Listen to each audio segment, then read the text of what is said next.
Hello everyone, welcome back to another video. Today on the bench we have a Caravelle with a day-date complication.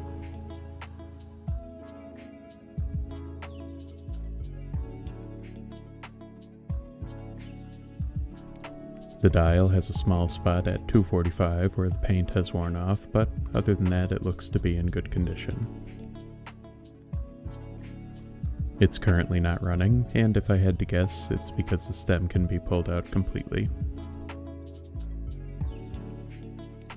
The stem itself looks to be in good condition, so either the detent screw or the lever itself is broken. The caseback has been heavily polished. You can see here the bottom of some of the letters are worn out.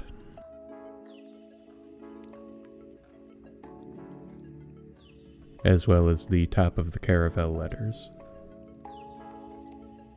The date code is M8, meaning 1968. There's a good deal of dead skin built up here, at least this watch was enjoyed at one point.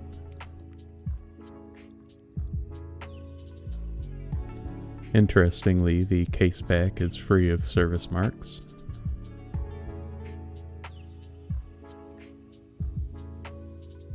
And here's the movement, an A Schild 1904. It's quite grimy and it's missing the caseback gasket. This white film is from moisture displacing and mixing with the lubricants.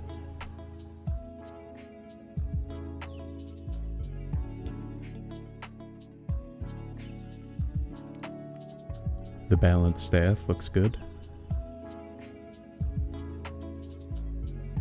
There's a good deal of debris around the movement spacer.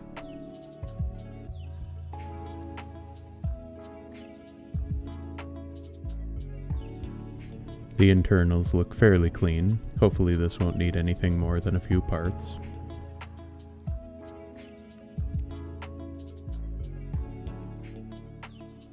Here's the day wheel. In order to remove the date wheel, we'll have to remove this retaining plate first.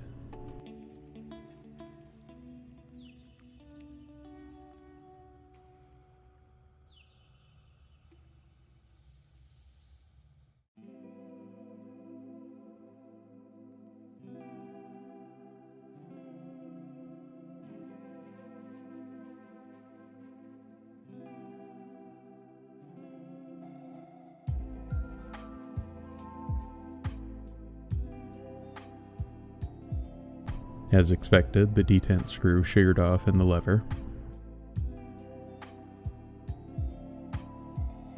This is the date jumper, along with its spring.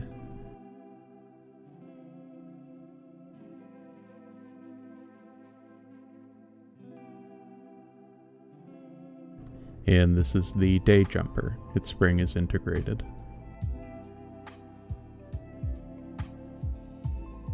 This is the tension spring for the unlocking yoke. This is the day-date calendar wheel, which drives the calendars.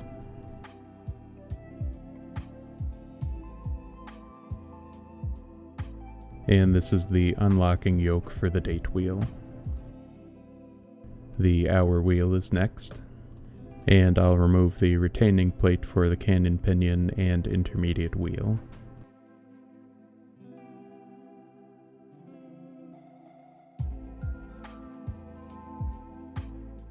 Last but not least is the detent spring.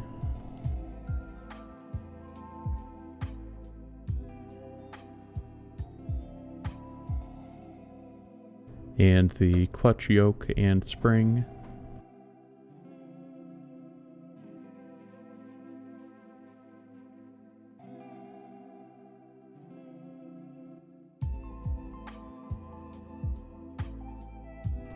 And finally the clutch wheels.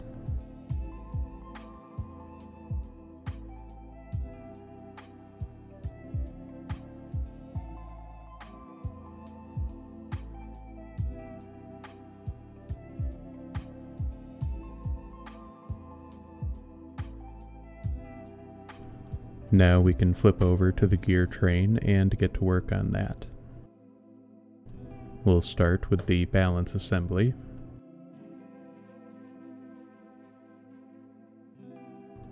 The movement is also marked 1710, which is odd.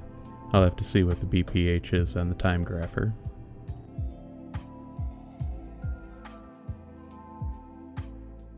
Let's remove the ratchet wheel now.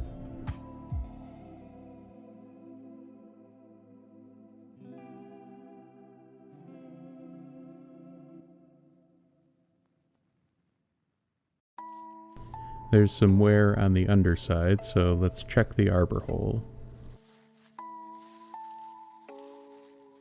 It must have been tightened before because it looks fine.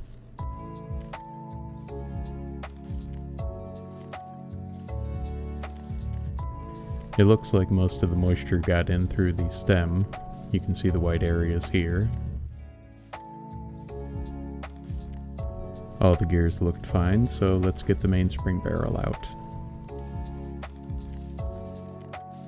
Here's what's left of the detent screw.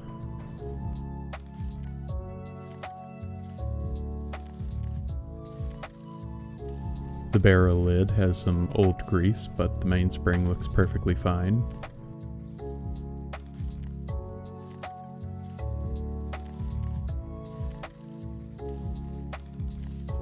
And that's the movement fully disassembled.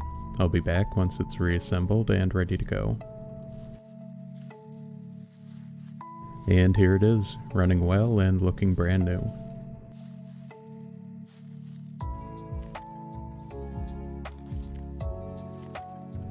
Here are the positions, starting with dial up. Here's 3 high, 6 high, and crown down. I'm always impressed by these watches.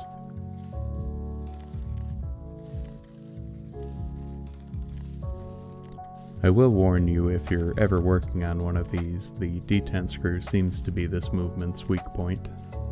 I ordered a replacement and that sheared off in the exact same spot as the old one, so keep in mind they're delicate. Thank you all for watching. I hope you enjoyed the video, and I'll see you next time.